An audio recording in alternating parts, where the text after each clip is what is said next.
What can this hurricane season teach us?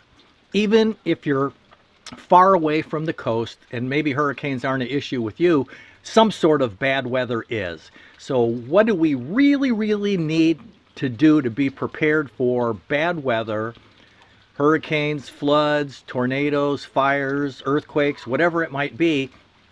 What can we learn from what is happening right now? Hey, welcome to Goose Pond Hideout. I'm Rob. No fancy pictures of the geese or other critters today because, hey, it's raining out. Very little is needed to make a happy life. Coffee. Now, let me set that down. So anyway, I really got to thinking today about, we're in the middle of hurricanes right now. Helene, or whatever her name is, went past us just to the east, came up through Florida, Georgia, South Carolina, North Carolina, eastern Tennessee. Interstate 40's been washed away. They had to rescue, 54 people off of a hospital roof.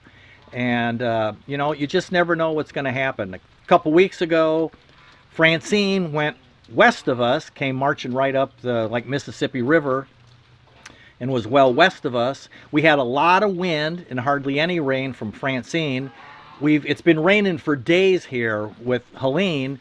Thankfully, it's actually been a real slow, steady rain, and I mean, it hasn't let up it started Thursday night, been raining for days, and just a little bit of wind where we are, because it went a little farther east than they'd anticipated.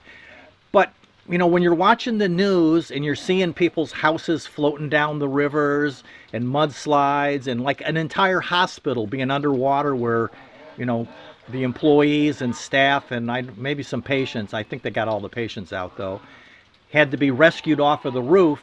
And it really got me to thinking about what you need to do to be prepared for bad weather in your area. So, all right, I'm going to have to chase the geese away, so hang on a minute. All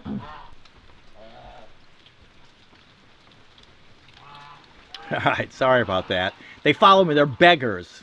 They just follow me around all over the place. They saw me up here on the porch, so they came up out of the pond.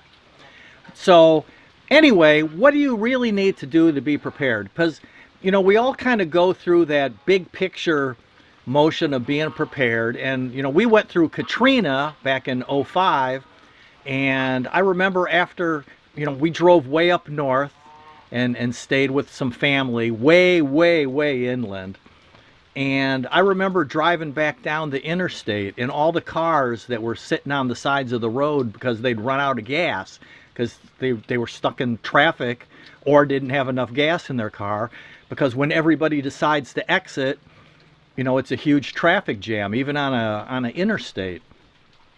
So, we all think about having water, but to be honest, bottled water is probably one of the least things. I mean, you should have some, of course, a case of water or whatever, but Walmarts and all these other places, they got tractor trailers full of water. So the Red Cross or FEMA or whatever shows up, you got plenty of water. And the things that on the homestead that you need are, you should have all of your supplies, have a first aid kit and everything. You should have a kind of a go-to bag that's good for 7 to 10 days. Some water, some food, a basic first aid kit. I mean, you're not going to be removing bullets and suturing people up and setting casts on broken bones. It's going to be Band-Aids and more just typical stepping on a nail. I've seen lots of people step on roofing nails and things on their feet, even with, tennis shoes, which brings up the case of you want to have a good pair of boots. Even you ladies that, if you typically wear open-toed sandals and shoes and high heels and things, and then tennis shoes on the weekend, you want to have a really good pair of safety boots to wear. Something that you don't think of that really makes a lot of sense, that's inexpensive, is go buy everybody bike helmets that you can, put the bicycle helmet on your head, because when you're walking around, you never know when a tree branch is going to fall or a piece of debris or whatever. And I mean, people get killed all the time from a tree falling into the house or whatever. So a bicycle helmet is inexpensive, lightweight, and it's going to give you some serious protection. So think about just having a silly looking bicycle helmet, at least for the kids in your family.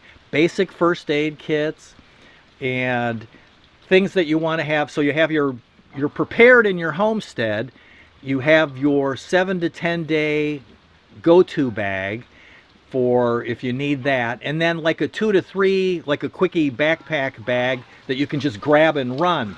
Because again, if your house starts floating away, if you're on the roof waiting to be rescued, all your supplies in your house aren't going to do you any good.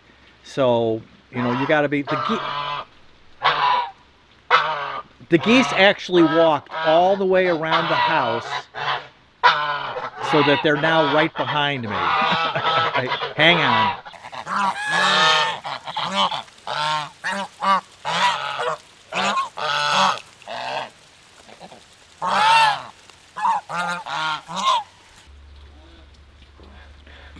I usually make my videos for you, because I make my videos for you.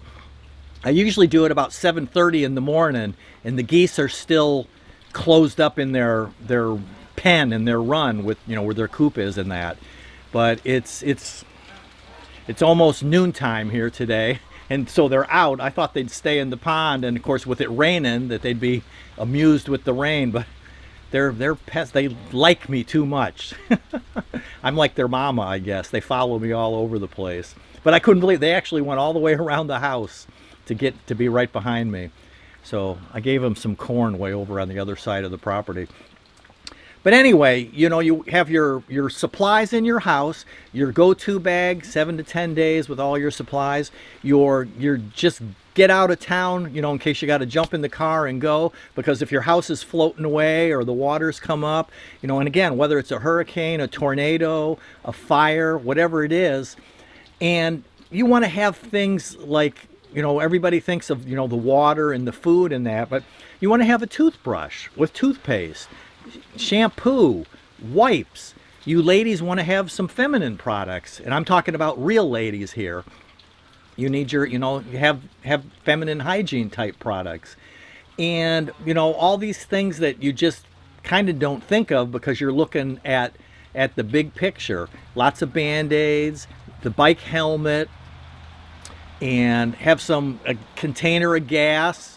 So like when I came back after Katrina and I was coming down the interstate and all those cars were on the side of the road, I luckily filled up with gas I think it was in the Memphis area, and I actually filled it literally till it didn't click and it overflowed a little bit, so I was full.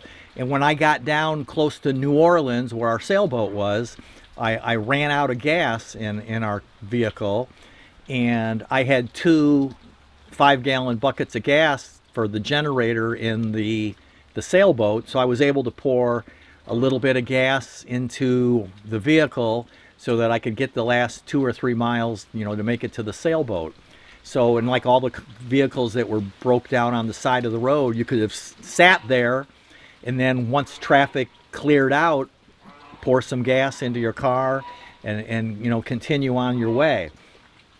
So those are the kinds of things to be thinking about. And if you live in Nebraska and it's Tornado Alley or whatever, you have your safe place to get to and that, but you want to be prepared for all possible situations. Hopefully you get to stay home and you've prepared so that you get to, ride it out in your home.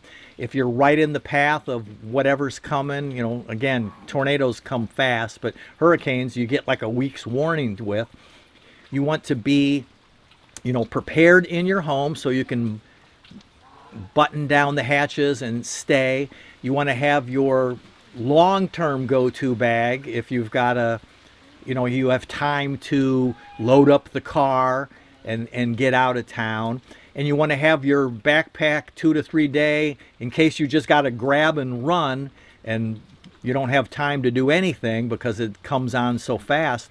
You know, a lot of these people didn't, I mean, their houses literally floated away. After Katrina, I remember driving along the coast, along what Bay St. Louis area and that. And I mean, you could see the concrete pads where the houses used to be. And I mean, the houses were literally gone. I mean, gone. Not a 2x4 or anything. It was just like this flat pad of concrete and literally nothing. All the trees and everything were wiped out. And it's just incredible. Interstate 10 heading across the Pontchartrain to New Orleans. I mean, chunks of concrete. The road was missing. The pylons were sticking up in the air, and the road had, the surge literally lifted up the concrete roadways and just dropped them down into the water. So, you know, then you can't drive on the interstate. So just be thinking about those things. And that's what this, you know, Francine went west of us. Helene is going east of us, and kind of it's sort of circled up north of us.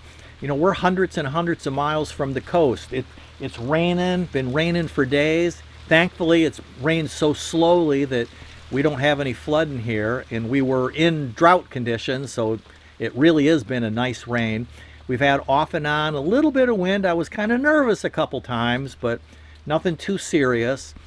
And so just think about those things, having what you need, and think about the things that you don't normally think about that you need.